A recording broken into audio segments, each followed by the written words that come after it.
ধন্যবাদ আপনাকে। আমি বিশিষ্ট আলোচক ডক্টর জাহিদকে ধন্যবাদ জানাচ্ছি, যারা শুনছেন শুভেচ্ছা জানাচ্ছি। আমার মনে হয় আপনার কথার উত্তর দেওয়া আমি দিয়েই মূল কথাটা বলি। অবশ্যই আমরা সবসময় এটার কথা বলেছি। আপনি এটা জানেন যে বিভিন্ন সময়ে আমরা জজ মিয়ার নাটক থেকে শুরু করে আপনি বিচার বিভাগ, বিচারপতিদের নিয়ে যে একটা তদন্ত কমিটি তার প্রধান করে ফলাফল সহ যখন হয়েছে সেটা আমরা বলেছি। এবং আমরা এই কথাটা কিন্তু ওই সময় বলেছি, পুরোনো দিনের গেলে দেখবেন যে কোনো বিচার সেটা যদি পারফেক্ট না হয় তাহলে কিন্তু প্রশ্ন থেকে যাবে, যে কোনো সময় এটাকে নিয়ে আরও প্রশ্ন উঠবে, এটাই। কিন্তু যে বিষয়টা নিয়ে হয়েছে প্রশ্নটা এইটা, ঘটনা তো ঠিক, মানে ঘটনা ঠিক, ৭১-এ তো একটা গণহত্যা হয়েছে এবং তার মধ্যে আপনি যদি পুরনো হিসাব ধরেন, এমনকি যে দলের কথা হচ্ছে ওই দলের যদি ডকুমেন্টগুলো দেখেন এবং তখন যার কথা হচ্ছে ওনার অবস্থান বা আরও যাদের হয়েছে তাদের অবস্থান, এগুলো তো সত্য। সুতরাং এই সত্যের উপরে দাঁড়িয়ে ওনাদের যা ভূমিকা, তাহলে তো বিচারের মুখোমুখি তাদের দাঁড়াইতেই হবে এবং তার পানিশমেন্ট হবে। পানিশমেন্ট কী হবে না হবে সেটা নিয়ে আমি কথা বলছি না, এবং কী হবে না হবে সেইটা নিয়ে আপনি পর্যাপ্ত তথ্য প্রমাণ নিয়ে করা হয়েছে কিনা সেটা নিয়ে প্রশ্ন থাকতে পারে, সেটা তো সবটা আমরা জানি না। কিন্তু আমরা সবসময় এটা বলে আসছি। এবং দেখেন খুব সহজ কথা, এখানে দেখবেন যে আমাদের ওই বিবৃতির মধ্যে আরও অনেক কথা আছে। এখন একটি কথা আপনি বলেছেন, যদি আমরা একটি ব্যক্তিকে নিয়ে কথা বলি, একটা হচ্ছে আপনার জামাতের তখনকার পজিশন, সেটা একটা বিষয়। আরেকটি বিষয় হচ্ছে যে একজন ব্যক্তি তিনি মানবতা বিরোধী অপরাধ করলেন কিনা, আপনি বলছেন সেটা সত্য। এই সত্য প্রমাণের জন্য যখন সাক্ষীকে জোর করে উঠিয়ে নিয়ে যাওয়া হয় তখন পুরো ব্যাপারটাই প্রশ্নবিদ্ধ হয়ে যায় কিনা। না, সেটা সাক্ষীর বিষয়টা ডিফারেন্ট। আমি বলেছি কি যে ঘটনা তো ঘটেছে এবং যেসব ব্যক্তিরা করেছে সেটা তাদেরই ডকুমেন্ট বলবে, এটা আমাদের বলার দরকার নেই। কারণ ওই সময় ধরেন তাদের যে ভূমিকা, যারা ওই সময় ছাত্র শিবির, ছাত্র সংঘ এই কাজগুলো করতো, এবং আপনার এটা নিশ্চয়ই জানা আছে যখন ৭১-এর সময় যখন পাকিস্তানি বাহিনী আত্মসমর্পণ করে, আত্মসমর্পণ দলিলে কিন্তু এটা বলা আছে যে তাদের অক্সিলারি ফোর্স সহিতার আত্মসমর্পণ করলো। অক্সিলারি ফোর্স কি? আল বদর আল শামস গ্রুপ, আল বদর আল শামসের পলিটিক্যাল উইংস কি? ওরা।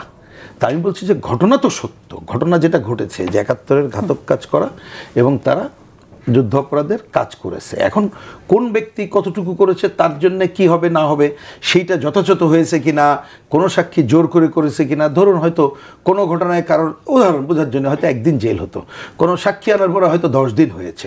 আমার পয়েন্ট হচ্ছে সেইটা হতে পারে। অথবা অনেক সময় হয় কি, আইনটা আমরা যেটা বুঝে এসেছি, আমি আইনজ্ঞ না, সাধারণত যারা শুনে এসেছি, আইন অনেক ক্ষেত্রে প্রবলেমটা হয় কি, বলে যে আইন অন্ধ, মানে সে তো কাগজ দেখে জিনিসটা করে, এইটাই তো যা আমরা জানি আর কি। কিন্তু আমাদের বক্তব্য যে একটা রাজনৈতিক জায়গা থেকে যে ঘটনা যেটা হয়েছে সেইটার প্রেক্ষিতে অবশ্যই যদি আমরা ন্যায় বিচারের কথা বলি, গণতন্ত্রের কথা বলি, তাহলে তো আপনাকে বিচার তো নিশ্চিত করতে হবে। এবং এইটা যদি আমরা না করতে পারি তাহলে কিন্তু প্রশ্নবিদ্ধ সবসময় থেকে যায়। আর সবচেয়ে বড় ব্যাপার হচ্ছে, আপনি ভূমিকাও বলেছেন, যেমন ধরেন এখানে কিন্তু আমাদের অন্যটাও বলেছি, ওই দেখবেন 10 ট্রাক অস্ত্র থেকে শুরু করে নানা ঘটনার মধ্যে আছে। এক সরকারের আমলে আপনাকে একটা বিরাট পানিশমেন্ট হলো, এই বিচার বিভাগই করলো। আবার আরেক সরকার আমলে সে একেবারে বেকসুর খালাস, যেটা আপনি উল্লেখও করেছেন। তাহলে এইটাকে ধরে মানুষের পারসেপশনটা কি, আমরা বিচার বিভাগের এইটা নিয়ে কোনো কথা বলতে চাই না। কিন্তু রাজনীতিবিদ হিসেবে, রাজনৈতিক দল হিসেবে আমরা তো আপনাদেরকে এই কথাগুলো যে বলে আসছেন সব সময় সমানভাবে, সমান গুরুত্বের সাথে বলবেন, সেটাই আমরা প্রত্যাশা করি। যখন স্কাইপ কেলেঙ্কারি হলো তখন কিন্তু আমরা এই প্রতিবাদগুলো সেভাবে দেখিনি, যে আমরা এই বিচারগুলো চাই কিন্তু প্রশ্নবিদ্ধ বিচার আমরা চাই না। এই জায়গাতে আপনি কি মনে করেন? সেটা হয়তো আপনার অবজারভেশন, কিন্তু আমাদের বিবেচনায় যে মূল কথাটা কি, মূল কথা দুইটা যদি বলি, একটা হচ্ছে যে কাজ করবে তার জন্য তার যা পাওনা সেটা যথাযথভাবে পেতে হবে। আর এখনও যেহেতু আমরা আইনের শাসনে বিশ্বাস করি এবং সেই ধারায় যাই, আমরা এটা বিচারের আওতার মধ্যে সবাইকে থেকে, সেটা আপনি আমিও সবাই থেকে করতে হবে, কিন্তু বিচার বিভাগটা স্বাধীনভাবে ভূমিকা রাখার কাজটা করতে হবে। বরঞ্চ এই অবজারভেশনই কারেক্ট এইখানে দেওয়াটা আমার বিবেচনায়, যে আমরা সবসময় দেখছি যে বিচার বিভাগ স্বাধীন বললেও জনগণ এটা একেবারেই বিশ্বাস করতে পারছে না। নানা বিচার বিভাগ স্বাধীন। আসবাবর আপনার কাছে ডক্টর জাহিদুর রহমান, আপনি কিভাবে দেখছেন ঘটনাটিকে? আমি আপনার কাছে জানতে চাইবো যে আসলে এই যে আমরা শাহবাগ বনাম শাপলার যে একটা দ্বন্দ্ব, বাম এবং ডানের যে দ্বন্দ্ব, এটা প্রকটভাবে সামনে আসছে, এটা আমাদের জন্য কতটুকু ভয়ানক এটা আমি আপনার কাছে বোঝার চেষ্টা করব। তার আগে আপনি এটিএম আজহারুলের খালাস পাওয়া নিয়ে যে বাম জোটের উদ্বেগ, সেই উদ্বেগকে আপনি কিভাবে দেখছেন, একটু আপনার মন্তব্য শুনতে চাই। ধন্যবাদ। আমি আপিল বিভাগ সংক্ষিপ্ত রায় দিয়েছে, সবসময় তাই হয়, ওনাদের বিস্তারিত রায়টা পরে আসবে এবং এটা খুবই দীর্ঘ, কয়েকশো পেজ হবে, এর মধ্যে অনেক ব্যাখ্যা থাকবে। সংক্ষিপ্ত রায় যা বলেছেন আমি একটু পড়ি। আন্তর্জাতিক অপরাধ ট্রাইব্যুনালে অতীতের বিচারে আন্তর্জাতিক আইনের মানদণ্ড অনুসরণ করা হয়নি। যে সমস্ত তথ্য প্রমাণ এই মামলায় ছিল তা অতীতের আপিল বিভাগ সঠিকভাবে বিবেচনা করতে ব্যর্থ হয়েছে। শেখ হাসিনার সময় আমি মনে করি আমাদের এই ৭১-এর যে যুদ্ধাপরাধ এবং মানবতা বিরোধী অপরাধ দুটো আলাদা জিনিস। আমরা মানবতা বিরোধী অপরাধেরই বিচার অনেক বেশি ক্ষেত্রে করেছি। তো সেখানে আগে যাদের ফাঁসি হয়েছে এবং সম্প্রতি যিনি খালাস পেয়েছেন, আমি ব্যক্তিগতভাবে মনে করি এবং সুপ্রিম কোর্টের যে রায়ের যে বক্তব্য, আমি এটা অ্যাগ্রি করি। একটা কথা কিন্তু ফ্যাক্ট, আমরা অনেকে হয়তো জানি না, আদালত কখনো কাউকে দোষী বা নির্দোষ এভাবে ঘোষণা করেন না। আদালত তার রায়ে এভাবেই বলেন, তার সামনে উত্থাপিত সাক্ষ্য তথ্য প্রমাণ দিয়ে উনি এটা প্রমাণ করতে সফল হয়েছেন অথবা ব্যর্থ হয়েছেন। উনি কিন্তু ওই দায়িত্ব নেয় না আদালত কখনো, যেটা সত্য বা মিথ্যা, আমার সামনে যা উত্থাপিত হয়েছে। এজন্য আমরা এটা কিন্তু জানিও, আপনি কেমন লয়ার ঠিক করছেন তার উপরে ইভেন মামলার রায় পাল্টে যেতে পারে, তাই না? তার মানে আপনি কিভাবে প্রেজেন্ট করতে পারছেন। শেখ হাসিনার সময়ে এই মানুষগুলোর বিরুদ্ধে তারা এমন জায়গায় চলে গিয়েছিলেন যে তারা যা ইচ্ছে তা করে। যে আপনি স্কাইপ কেলেঙ্কারির কথা বলেছেন, আজকে যদি আমরা কেউ পড়ি আমাদের কাছে কি মনে হবে? আমরা সুখরঞ্জন বালির কথা যদি বলি, সেই ঘটনা। তো এইভাবে একটা বিচার প্রক্রিয়াকে জাস্ট কোনো রকমে তারা করেছেন, তারা এটা তাদের পলিটিক্যাল স্বার্থে ব্যবহার করেছেন, তাদের মনে হয়েছে করেছেন। ক্ষতি আমাদের আসলে এই বিচার বিভাগ এখন করেছে এবং আমি বিচার বিভাগের রায়টাকে আমি যদ্দূর বুঝি দূর থেকে আমি সমর্থন করি। ডিজাস্টারটা হয়েছে আসলে আগে, কারণ পুরো প্রসেসটা তো চলেছে আগে যদি কখনো ধরুন প্রসিকিউশন উল্টোপাল্টা করেছে, বিচার বিভাগ কিন্তু তখন সেটা আটকাতে পারতো, যে না তোমার এটা ঠিক হয়নি, তুমি এটা আবার করো, তদন্ত গ্রহণ হয়নি, নানান কিছু হতে পারতো। তো পুরো প্রসেসটা শেখ হাসিনার সময় তো সবকিছু একটা জিনিস হয়ে গিয়েছিল, তখন কোনো সেপারেশন অফ পাওয়ার ছিল না। এক্সিকিউটিভ, জুডিশিয়ারি, লেজিসলেচার সব একই এবং সবকিছু একজনের হাতে। শেখ হাসিনা তখন শি বিকেম দ্য স্টেট। আমাদের ক্ষতি আসলে যেটা হয়ে গেল, এই যে আজকে তার দলের লোকজন বলছেন যে ৭১-এ কিছুই হয় নাই, সব মানুষকে একরকম পরিকল্পিতভাবে হত্যাকাণ্ডের শিকার তারা হয়েছেন, মানে ৭১-এ কোনো অপরাধ হয় নাই, এর চেয়ে কোনো হাস্যকর কথা হতে পারে না। যারা যারা অভিযুক্ত হয়েছেন তাদের বিরুদ্ধে অপরাধ প্রমাণ করে শাস্তি দেওয়ার মতো যথেষ্ট ডকুমেন্ট পাওয়া যেত কিনা, এগেইন দিটস এ ডিফারেন্ট ডিবেট। কিন্তু একটা সঠিক বিচার যদি হতো, এই জিনিসগুলোর পুঙ্খানুপুঙ্খ তুলনা হতো, পুঙ্খানুপুঙ্খভাবে বিবেচনা করা হতো, করে আসলে সিদ্ধান্তটা নেওয়া যেতে পারতো তারা দায় আছে কি নেই। আমাদের এখানে যেসব অপরাধ হয়েছে, আমি পলিটিক্যাল সাপোর্টের কথা বলছি না, যে অপরাধ হয়েছে তার সাথে এদের অনেকে জড়িত ছিলেন এবং আমরা এই সুযোগটা এই বাজে বিচার প্রক্রিয়ার কারণে প্রাথমিকভাবে হারালাম বলছি। কিন্তু আমি মনে করি আমাদের ইতিহাস আসলে এগুলো খুঁজে বের করবে। হয়তো কোর্টে ট্রায়াল হবে না, এদের মধ্যে অনেকের মৃত্যুদণ্ড হয়ে গেছে, হতেও পারতো যে কেউ কেউ এমনভাবে দোষী সাব্যস্ত হতেন হয়তো তার মৃত্যুদণ্ড হতো না, অন্য কোনো শাস্তি হতে পারতো, হয়তো বা বলছি। কিন্তু ইতিহাসের এই দায়গুলো ইতিহাসে থেকে যাবে। এইগুলো গায়ের জোরে কোনোদিন কোনো একটা বিশেষ পরিস্থিতিতে এগুলোকে আসলে খুব বেশি করা যাবে না আমি মনে করি। আমি ঠিক এই জায়গায় আসবো আপনার কাছে একটা ছোট বিরতির পর। প্রিয় দর্শক সাথে থাকুন, খুব ছোট একটা বিরতির পর ফিরছি। জানেন আজহারুল মুক্তির পর অনেকেই প্রতিবাদ করছে এবং সেখানে গণতান্ত্রিক ছাত্র দলটি প্রতিবাদ করেছে এবং তাদের এখানে এই প্রতিবাদ সমাবেশে হামলা করেছে যারা, তাদেরকে বলা হচ্ছে তারা শাহবাগ বিরোধী ঐক্যজোট। এবং এখানে অনেকে দেখা গেছে যে এই শাহবাগ বিরোধী ঐক্যজোটে জামাত শিবিরের অনেকে ছিল। যদিও এটা আমরা সোশ্যাল মিডিয়ার বরাত দিয়েই জানছি যে তারা যে পোস্টগুলো করছে এবং সেই পোস্টগুলো দেখা যাচ্ছে যে শিবিরের সমর্থক এবং অ্যাক্টিভিস্ট যারা, তারাই পোস্টগুলো করছে এবং সেই পোস্টগুলোতে অনেক ক্ষেত্রে আমরা দেখতে পাচ্ছি যে যাদেরকে লাঞ্ছনা করা হয়েছে, যাদের হামলা করা হয়েছে, তারা এই হামলাটাই প্রাপ্য, যেহেতু তারা শাহবাগে ছিল, এরকম একটি বার্তা দেয়া হচ্ছে। আমার প্রশ্ন আপনার কাছে, যে শিবির, যদি এটা আমরা ধরেই নিচ্ছি যে শিবিরের এক ধরনের প্রচ্ছন্ন এখানে প্রভাব আছে, তো শিবির যদি সরাসরি আমরা প্রমাণ, যেহেতু সরাসরি প্রমাণ নেই কোনো, যে শিবির তো জুলুমের শিকার হয়েছে, সেই শিবির এত অল্প সময়ের মধ্যে এরকম জালেমের ভূমিকায় কি করে আসে? আপনি দেখেছেন এটা নারীকে কিভাবে লাথি দিয়ে তাকে ফেলে দেওয়া হয়েছে, আপনার মন্তব্য শুনতে চাই। এখানে ছাত্র শিবির বা জামাত ইসলাম তারা যে সম্বর্ধনা অনুষ্ঠানের আয়োজন করেছে, তাদের ভেতর অনেক ক্ষোভ, দুঃখ, বেদনা রয়েছে যে 2013 সালে আপনার ফেব্রুয়ারিতে গণজাগরণ মঞ্চ এবং মুক্তিযুদ্ধ মঞ্চ নামে যে তারা টানা কয়েকদিন এখানে যে আন্দোলন করেছে, এবং আমরা জানি জামাতের অত্যন্ত প্রভাবশালী নেতা আব্দুল কাদের মোল্লা, তাকে যাবজ্জীবন কারাদণ্ড দেওয়া হয়েছিল এবং ওই গণজাগরণ মঞ্চ তাকে ফাঁসি দেওয়ার জন্য তারা সেখানে এই আন্দোলন করে। এই আন্দোলন করার পরে তাকে ফাঁসি দেওয়া হয়। ওই সময়ে বিচার কার্য নিয়ে অনেক ত্রুটি বিচ্যুতি বা সমালোচনা, আলোচনা, বিতর্ক ছিল।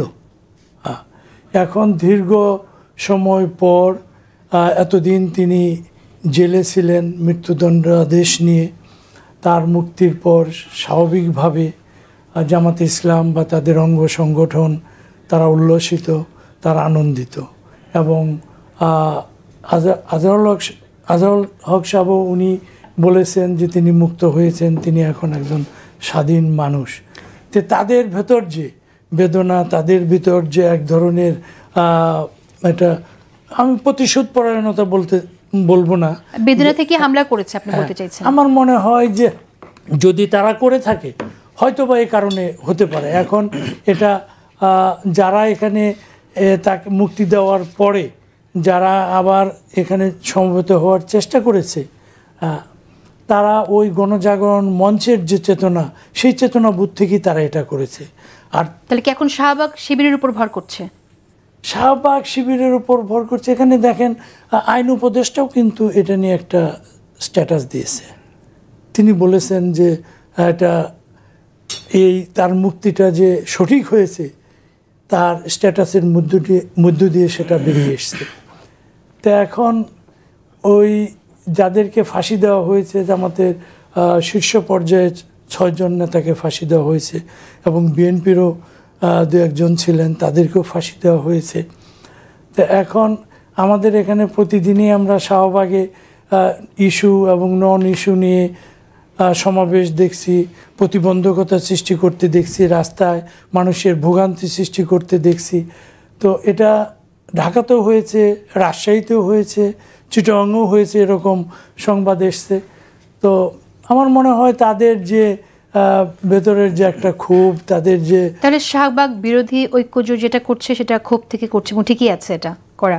না, এটা ঠিক কি ব্যাঠিক সেটা আমি বলবো না যে এটা ঠিক। সেটাই কি বলা বেশি জরুরি না? এখন অনেক কিছুই হচ্ছে, এখানে অনেক কিছুই হচ্ছে। যে এই বিচারগুলো তখন যে ধরনের যে ত্রুটি বিচ্যুতি, সাক্ষী ছিল না, পর্যাপ্ত প্রমাণ ছিল না, সার্কামস্টেন্সিয়াল এভিডেন্সের যে বিষয়গুলো সেগুলো ছিল না, এগুলো নিয়ে অনেক বিতর্ক আছে। তা আমরা সেই বিতর্কিত বিষয়গুলোর যে সঠিক কোনটা বা ব্যাঠিক কোনটা সেটা নিয়ে আমরা এই বিষয়টি নিয়ে আপনি আসার ঠিক আগে আমরা বিষয়টি নিয়ে কথা বলেছিলাম। তখনকার যে বিচারগুলো হয়েছিল, যেভাবে প্রশ্নবিদ্ধ হয়েছিল, তো প্রশ্ন এখনো আসলো, তাহলে আমরা কি প্রশ্নের জবাব প্রশ্ন দিয়ে শেষ করব, নাকি আমরা প্রশ্নকে শেষ করে একটা বিচার বিভাগকে যেন প্রশ্নের ঊর্ধ্বে রাখা যায় সেই পথে হাঁটবো? এখন দেখেন, এ দেশের প্রধান বিচারপতি, তাকে লাথি মেরে বের করে দেওয়া হয়েছে দেশ থেকে। আমি তার ইন্টারভিউ করেছি নিউ জার্সিতে, আমেরিকায়, দীর্ঘ একটা ইন্টারভিউ, এবং ইউটিউব এবং ফেসবুকে এটা 2018 ইলেকশনের আগে এটা হয়েছিল। প্রচুর লোক দেখেছে এটা, কোটি কোটি লোক। ইলেকশনের বেশ কয়েকদিন আগে আমি ওনার ইন্টারভিউটা করেছিলাম। তো উনি অনেক কথাই বলেছেন। এরপরও আমরা এখনও দেখছি আদালতের দোরগোড়ায় প্রতিবাদ হচ্ছে, বিক্ষোভ হচ্ছে, লাথি মারছে, কি বলে দলীয় লেজুর ভিত্তি যারা করেন এখানে, যারা আইন পেশায় নিয়োজিত, তারা আসামিকে কিল ঘুষি মারছেন, ডিম ছুঁড়ে মারছেন, বাইরের লোকও মারছেন। এবং আদালত চত্বরে আমাদের যারা এই বিচার কার্যের সাথে জড়িত, আমাদের যে বিভিন্ন দলের যারা আইনবিদ যারা কাজ করছেন এখানে, লয়ার, তারাও তো এসব কাজ করছেন, মিছিল মিটিং করছেন ভেতরে। কোথায় আইনের যে সুষ্ঠু প্রয়োগ বা আইনের যে ধারার আমরা দেখছি, ব্যত্যয় দেখছি বিভিন্ন ক্ষেত্রে, এবং আইনের প্রতি যে শ্রদ্ধার অভাব, আইনের প্রতি যে সম্মানের অভাব, সেটা সব জায়গায় হচ্ছে। তো এই আইনের প্রতি যদি মানুষের শ্রদ্ধা না থাকে এবং বিচারকরা বিচার ক্ষেত্রে যদি সুষ্ঠু বিচার তারা নিশ্চিত করতে না পারেন, তাহলে প্রতিটি ক্ষেত্রে এ ধরনের সমস্যা তো হবেই। আসবো আবার আপনার কাছে। ডক্টর জাহিদুর রহমান, আপনার মন্তব্য শুনতে চাই। আমি আপনাকে থামিয়ে দিয়ে বিরতিতে গিয়েছিলাম, আপনি সেটা শেষ করবেন। আপনি if you have anything to add.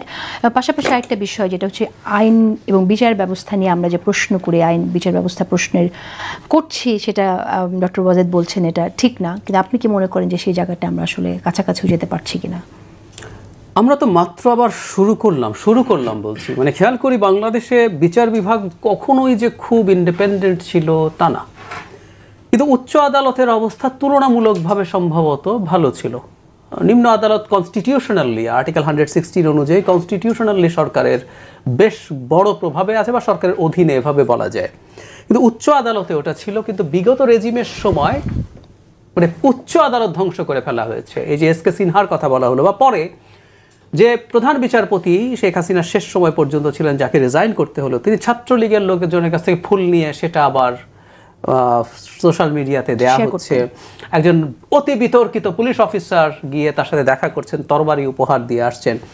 এগুলো কখনোই আগে ছিল না। মানে আরেকজন বলছেন আমরা শপথবদ্ধ রাজনীতিবিদ, এই ধরনের বক্তব্য আমরা প্রকাশ্যে শুনতে পেরেছি। তিনি কলামও লিখতেন বিভিন্ন রকম। সো ওই ডিস্ট্রাক্টেড জায়গা থেকে আমাদের যে reversal, it will take time. সোজা সাপটা কথা, আমাদের হাইকোর্ট বিভাগে প্রচুর নিয়োগ সেই সময় হয়েছে। আপিল বিভাগ পুরোটা একসাথে গেছে, নতুন করে আমরা ওখানে দিলাম।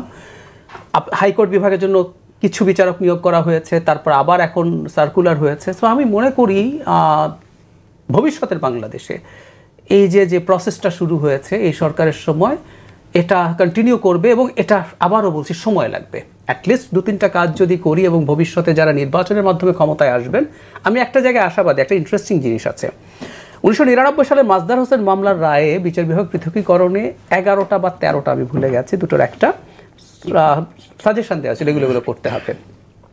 সবচেয়ে জরুরিগুলোর মধ্যে একটা কিন্তু কোনো সরকার করেনি, সেটা হচ্ছে পৃথক সচিবালয়।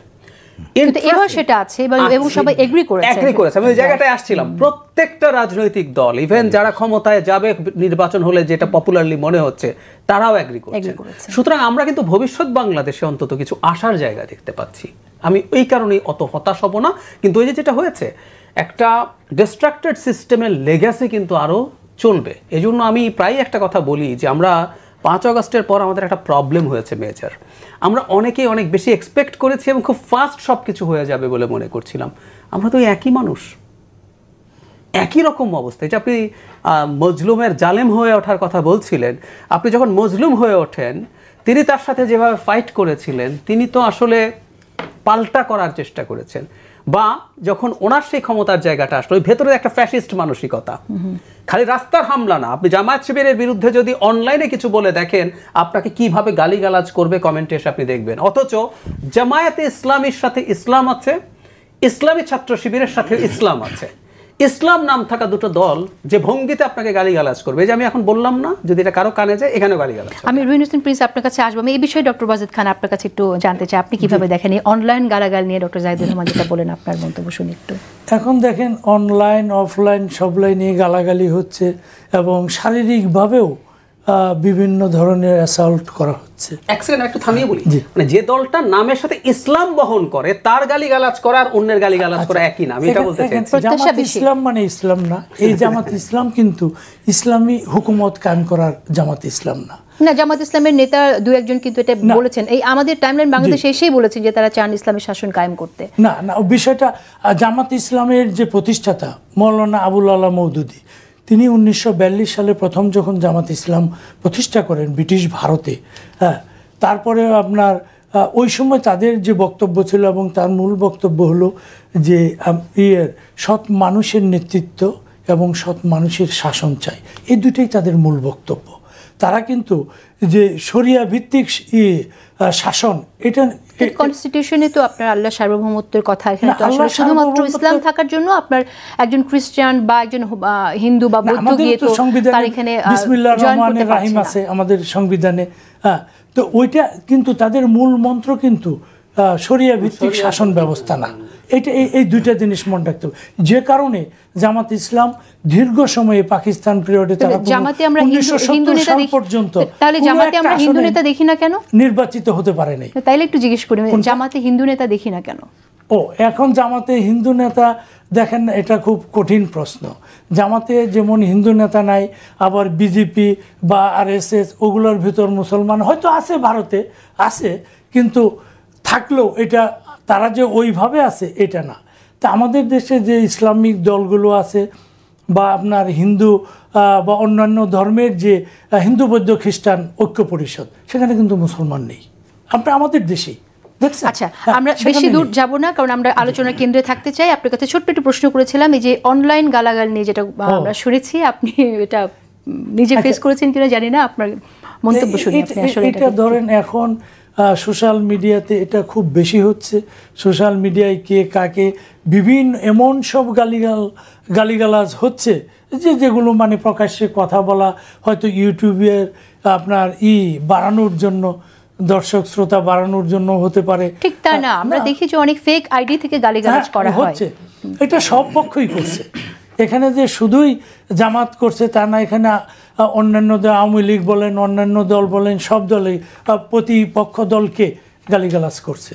এটা যে শুধু জামাত বলে তারা করছে, এটা আমার মনে হয় আপনি শুধু জামাত করছেন আপনি মনে করেন। আচ্ছা, আসবো আবার আপনার কাছে। শাহবাগীদের বিচার চাওয়া হয়েছে।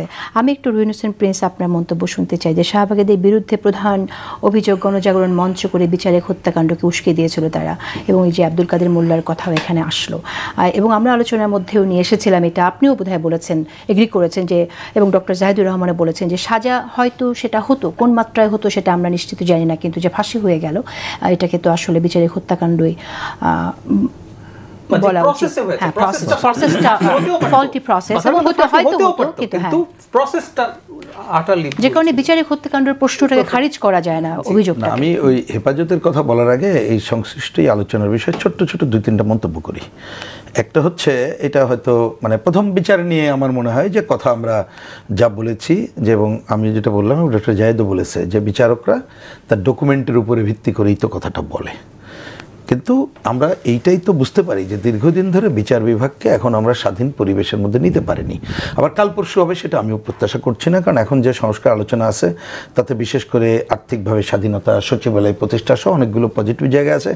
তবুও এইটা কি হবে না হবে আরও না দেখে বলা যায় না, এবং সেটা এইটাও আর একটা কারণে প্রশ্নবিদ্ধ হলো। বিশেষ করে আপনি তুলেছেন বলে কথাটা বলি, একজন উপদেষ্টা যেভাবে কথা বলল যে জুলাই গণ অভ্যুত্থানের ফল নাকি এটা, আপনি শব্দটা খেয়াল করেন, আমি আর ব্যাখ্যায় যাচ্ছি না, এবং তিনি নিজেই এইটাকে আরও বেশি প্রশ্নবদ্ধ করেছেন বলে আমি ব্যক্তিগতভাবে মনে করি। সময় থাকলে একটা কথা বলা যেত। এবার আসি, না সেটা তো করতেই পারে, এটা ওনার মত, ওনার আমার মত আমার জায়গায়, সেটাই তো ডেমোক্রেসি। আচ্ছা, এবার আসি, যেমন ধরেন উনি বললেন, কথাটা বললেন, আমি ওনার কথা দিয়ে বলতে চাচ্ছি না, যে পয়েন্টটা হচ্ছে এরকমের, উনি করেছেন সেটা আমি উনি বলেছেন। আচ্ছা, যাই হোক, আপনি অ্যাপ্রিশিয়েট করছেন না তাহলে? না, আমি তো মনে করি এটা খুবই ক্ষতিকর হয়েছে। আপনি অ্যাপ্রিশিয়েট করছেন না? আমি বলছি যে উনি আইন উপদেষ্টা, এটার যৌক্তিকতা তুলে ধরে তার স্ট্যাটাস দিয়েছে, তাহলে অ্যাপ্রিশিয়েট করছেন? অ্যাপ্রিশিয়েট করছেন তাহলে?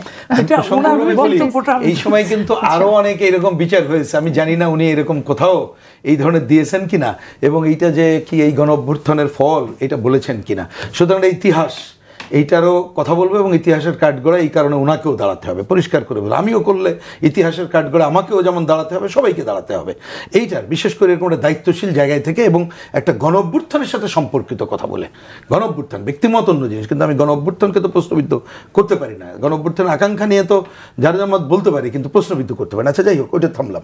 এবার আসি যে এই যে হামলা নিয়ে কথা বললেন, হামলা আমি যদি বলি, বা এইখানে বলা হচ্ছে কি হলো, ওই যে ফেসবুকে বলা, এইখানে আপনারা ঢাকা, রাজশাহী, চট্টগ্রাম শুনলেন, আমি আরও অনেক জায়গা বলতে পারি, বলছি না। যেমন গতকাল মৌলভীবাজারের, আমি এটা ছাত্র ফ্রন্টের একজন এক্স ছিলেন, তিনি কাজ করেন, তা হয়তো তিনি এই ঘটনার প্রেক্ষিতে একটা স্ট্যাটাস দিয়েছেন, এই যে 71-এর ঘাতক যুদ্ধাপরাধীদের বিচার চাই, কেন হলো কি আমি দেখি নাই, তাকেও মবের শিকার হতে হয়েছে কালকেও সেইখানে।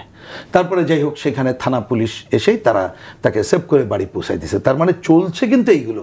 কিন্তু আমাকে যদি বলেন ওই যে মুক্তিযুদ্ধের বিরোধিতাকারী শক্তির এই ঘটনায় আমি আশ্চর্য হচ্ছে না, কেন গতকাল 28শে মে আমি একটু বলবো যে বাংলাদেশে তো হিস্ট্রিটা ঠিকমতো আসে না। আপনি 80-র দশক থেকে শুরু করে বিভিন্ন জায়গায় ছাত্র শিবিরের কর্মকাণ্ডগুলো দেখেন। আজকে সেই এজেন্ডার আমি আলোচনায় যাচ্ছি না, কিন্তু আমি বিশেষভাবে মনে করছি এই কারণে, কারণ আমি তো ছাত্র ইউনিয়ন করতাম। 84 সালে চট্টগ্রাম কলেজের হিস্ট্রিতে যান, সাদত হোসেন নাম একজন, তার রুমমেট তাকে গলা কেটে হত্যা করেছিল এই আদর্শিক রাজনীতির কারণে। এটা কিন্তু আপনি যে কোনো জায়গায় গেলে পাবেন। সুতরাং এইটা তাদের দীর্ঘদিনের রক্তটা থেকে শুরু করে এই জায়গাটা, সুতরাং এইটা হচ্ছে তাদের সাধারণ কাজ হিসাবেই আমি দেখতে চাই। আর এখন তো মনে করছে যে আমরা একটা বিরাট জায়গায় চলে এসেছি, বিরাট জায়গায়, সুতরাং এটা ঘটতে পারে। তো এই ব্যাপারেও ইতিহাস বলবে, এবং নিশ্চয়ই সাধারণ মানুষ এবং জনগণ রুখে দাঁড়িয়ে যে গণতন্ত্রের যে যাত্রা, বিশেষ করে এইবারে যে আমরা গণ অভ্যুত্থানের মধ্য দিয়ে যেতে চাই, সেই জায়গাটায় আমরা যাওয়ার জায়গাটা করব বলে মনে করি।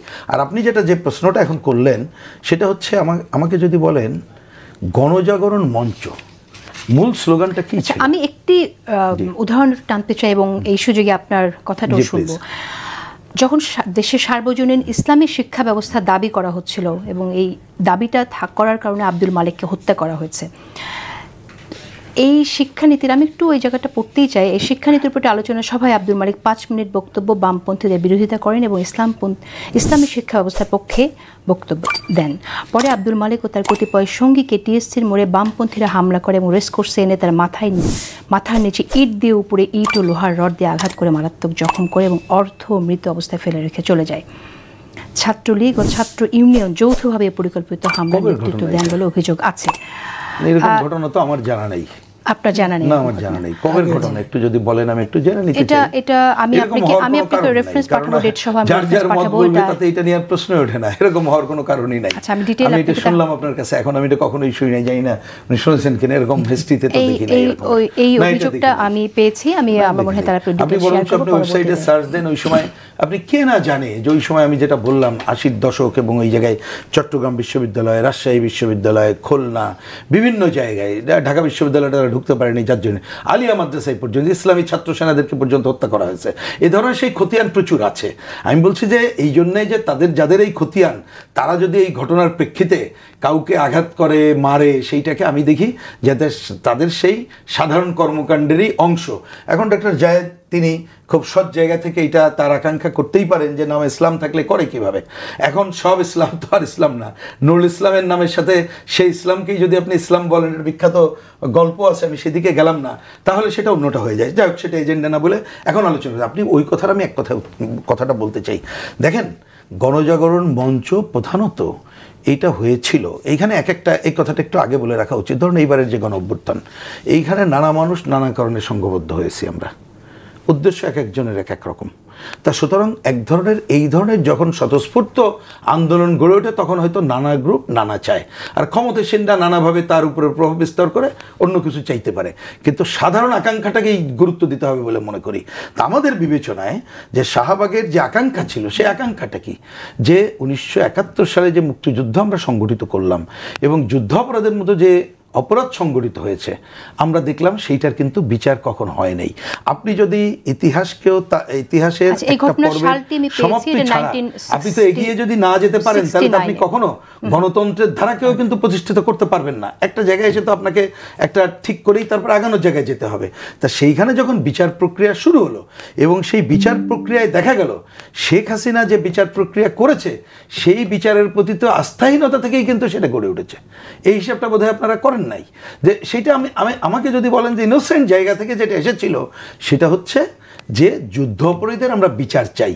এবং প্রথমে যে তরুণ প্রজন্ম অন্যরা যারা আসলো, তারা তো আপনি এই যে বিচারের যে কথাগুলো ধরেন আজকে আমরা আলোচনা করলাম, যেটা উনি আরো কংক্রিটলি বললেন যে বিচারক কি সত্য মিথ্যা বলবে না, সে বলবে যে তুমি প্রমাণ করতে পারো নাই বা প্রমাণ, তাই তো শব্দটা যদি বুঝে থাকি, তাহলে বিষয় তো সেইটা হচ্ছে তো সাধারণ মানুষ তো আর এটা বুঝবে না, সে বুঝবে যে অপরাধ করেছে, অপরাধের আমি শাস্তি দেখতে চাই।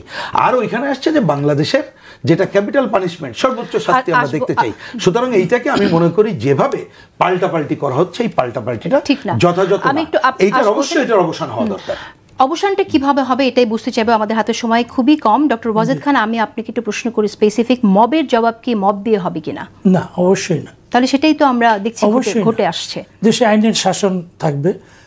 আইন যদি আইন শৃঙ্খলা রক্ষাকারী বাহিনী নিয়ন্ত্রণ করতে না পারে, তারা প্রয়োগ করতে না পারে, আইন তো ফুটবল না, গড়াগড়ি খাবে মাটিতে, কেউ না কেউ হাতে তুলে নেবে।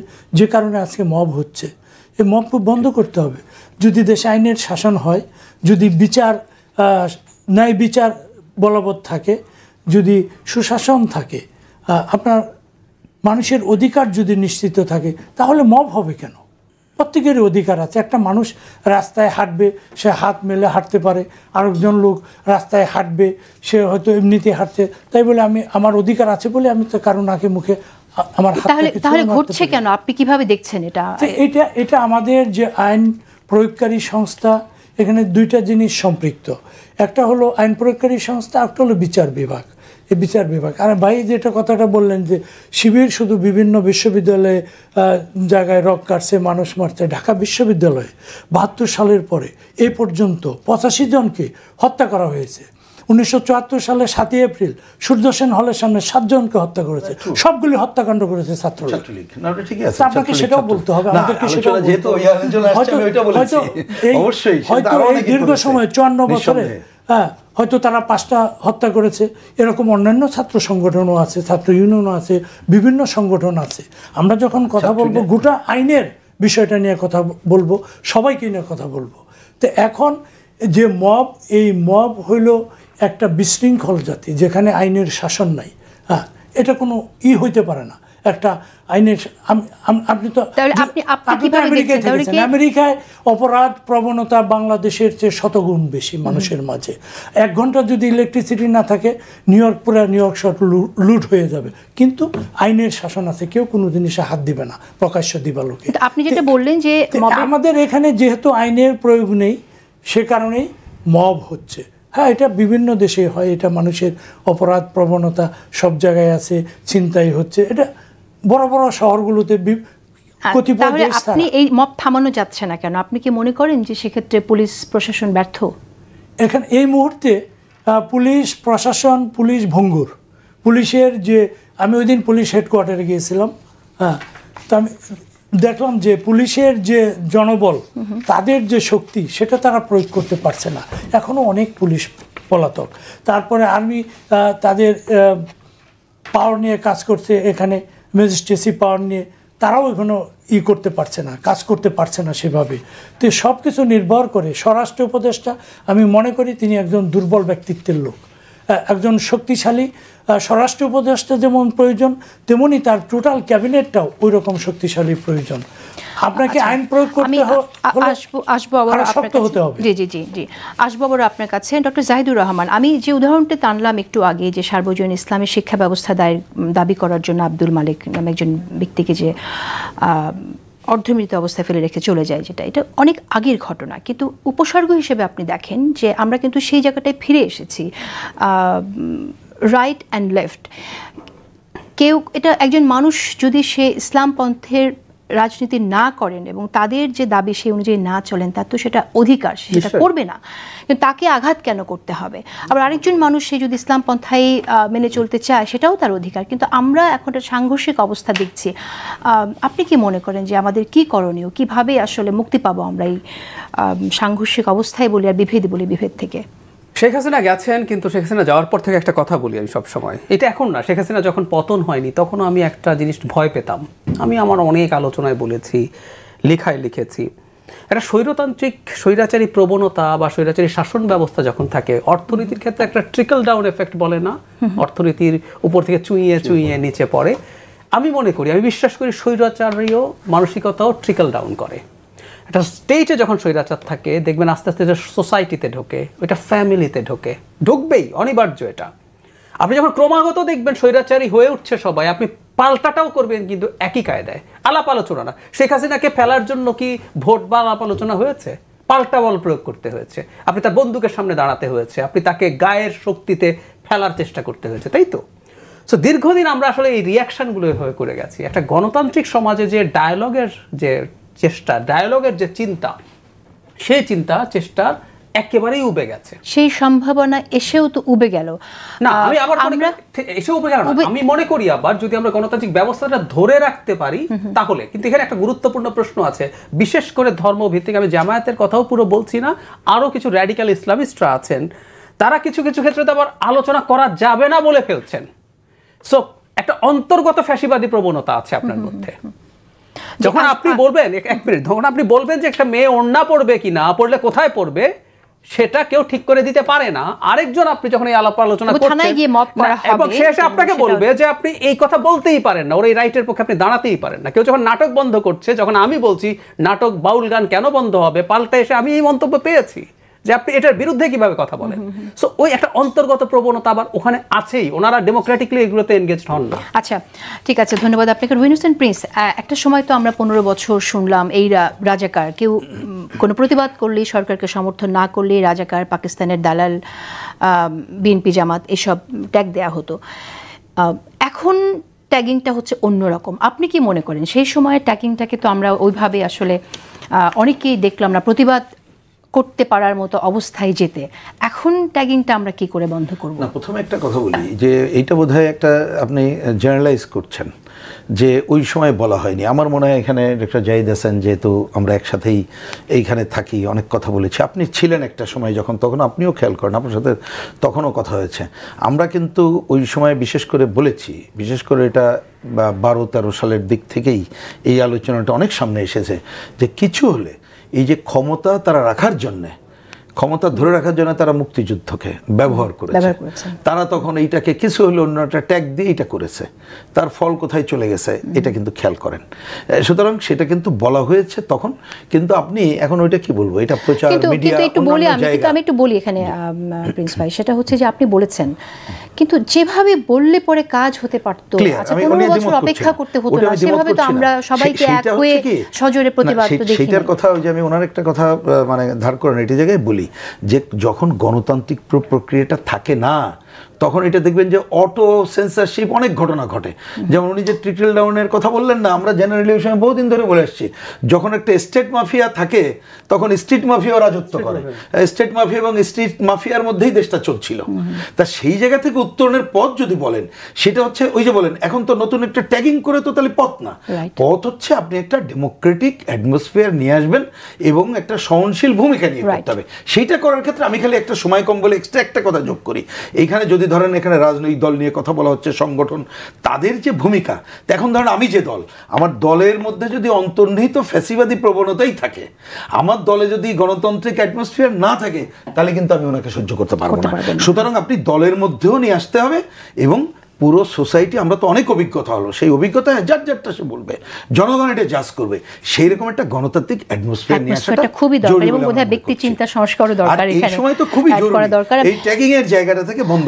ডক্টর ওয়াজিদ, আমি জানতে চাই যে এখন আমরা ট্যাগিং থেকে যখন বের হওয়ার আশাবাদ রাখতে চাই, তখনই ট্যাগিং ভয়াবহভাবে সামনে এসেছে, এমনভাবে যে আমরা দেখছি যে নির্বাচনের কথা বললেই তাকে বলা হচ্ছে ভারতের দালাল। আপনি কিভাবে দেখেন? দেখেন, ট্যাগিংটা এটা একটা ব্যাড প্র্যাকটিস। আমাদের দেশে 8 মাস 21 দিন মুক্তিযুদ্ধ হয়েছে, অনেক লোক মারা গেছে, লক্ষ লক্ষ লোক মারা গেছে, অনেকে পালিয়ে গেছে দেশ ছেড়ে। এটা বিশ্বের বিভিন্ন দেশে হয়েছে। আমেরিকায় টানা 8 বছর 4 মাস 2 সপ্তাহ 1 দিন মুক্তিযুদ্ধ হয়েছে। সেটা 1575-এর এপ্রিল থেকে 1775-এর এপ্রিল থেকে 1783 সেপ্টেম্বর পর্যন্ত। এই সময়ে বহু লোক সেখানে মারা গেছে, কানাডায় পালিয়ে গেছে, অনেক কিছু। তো এটা একটা রিকনসিলিয়েশন, মানুষ ভুলে যায়। এটা আমাদের কোথাও না কোথাও যে একটা পর্যায়ে যে আমাদের কিছু কিছু চ্যাপ্টার ক্লোজ করতে হবে। আমরা সারাক্ষণ যদি অতীতমুখী রাজনীতি চ্যাপ্টার তো ক্লোজ হচ্ছে না, চ্যাপ্টার নিউ চ্যাপ্টারস আর ওপেন না, এখন একটা সময় আসছে আমার মনে হয় কিছু কিছু চ্যাপ্টার ক্লোজ করে এগুলো নিয়ে বিতর্ক বাড়ানো আর ঠিক হবে না। ট্যাগিং দেওয়া, পুরনো ট্যাগিং নতুন করে ট্যাগিং দেওয়া। আমরা এমন একটা জাতি যে দেশের মানুষ এক ভাষায় আমরা কথা বলি, অধিকাংশ লোক একই ধর্ম বিশ্বাসী, আমাদের ভেতর একটা যে ইউনিটি থাকার কথা, এই ধরনের ইউনিটি কিন্তু অন্যান্য দেশে নেই। এখন শাহবাগ শাপলার বিভেদ বা স্নায়ুযুদ্ধের মোকাবেলাটা কিভাবে হবে? আপনারা অ্যাজ এ কনসার্ন সিটিজেন কোনো ভূমিকা রাখবেন কিনা, আপনারা আহ্বান জানাবেন কিনা যারা আপনাদের অনুসারী, যারা আমরা অবশ্যই আহ্বান জানাবো। এখন ধরেন আমাদের প্রবাসী থেকে 1.5 কোটি লোক দেশের বাইরে থাকে, চাকরি করে বিভিন্ন পেশায়। এখন তাদের রেমিটেন্সের অর্থে বাংলাদেশ সচল, মাসে $2 বিলিয়ন $3 বিলিয়ন যখন আসে সব জায়গায় সংবাদ হয়। কিন্তু এই প্রবাসীরা যখন দেশের রাষ্ট্র পরিচালনার ক্ষেত্রে কোনো কাজে সহযোগিতা করতে চায় তখন তাদেরকে বিদেশি বলা হয়।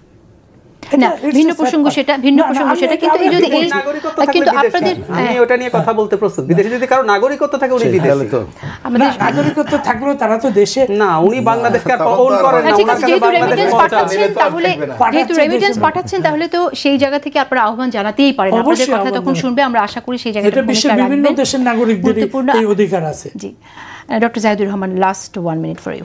জাস্ট একটা কথা বলে, আপনি যে রিকনসিলিয়েশনের কথা বললেন ভাই, আমি রিকনসিলিয়েশন নিয়ে বলি, রিকনসিলিয়েশন হওয়ার জন্য কতগুলো প্রিরিকুইজিট আছে সমাজের সবাইকেই না বুঝতে হবে। যেমন ধরুন, হঠাৎ করে বলা নেই কওয়া নেই, শাহবাগে যখন এরকম স্লোগান হয় যে গোলাম আজমের বাংলায় আওয়ামী লীগের ঠাঁই নেই, যে গোলাম আজমের বাংলার স্লোগান হয়, যখন জাতীয় সঙ্গীত গাওয়া হচ্ছে সেটাকে থামিয়ে দেওয়ার চেষ্টা হয়। তো আসলে না, এই ফাইটগুলো যদি এই জায়গায় চলে আসে, আপনি রিয়্যাক্ট করতে হবে, অ্যাক্ট করা হয় নাই। কিন্তু ধরুন আমরা যে আলাপগুলো করছি, সমাজে কিছু মানুষজন আছে তারা চাই এই রাইট লেফট কালচারাল ডিভাইডেশনগুলো জারি রাখতে, চালিয়ে রাখতে, এটাই তারা করছেন। এবং বিশেষ করে শেখ হাসিনার পতনের পর থেকে আমি রাদার দেখবো, আমি যদি নিউট্রাল একজন অবজারভার হিসেবে বলি, রাইটিস্ট জায়গা থেকে এই আলাপগুলো অনেক বেশি আসছে। বাংলাদেশে ইসলামিক রাজনীতি বা ইসলামিক এক্সট্রিমিজম যেটা আছে তার বাইরে তেমন কিছু থাকবে না, এগুলো খুবই মেইন ফোকাসে নিয়ে আসার চেষ্টা হয়েছে, এগুলো সারফেস করার চেষ্টা করা হয়েছে। এবং অনিবার্যভাবেই ভাইয়া যেটা বলছিলেন মবের ক্ষেত্রে সরকার ব্যবস্থা নেয় নেই, কিন্তু আমরা দেখতে পেলাম যে তাদেরকেই সরকার মনে হয় সামনে নিয়ে আসার চেষ্টা করা হচ্ছে। আপনি মাজার ভাঙবেন, মেয়েদের ফুটবল খেলতে দেবেন না,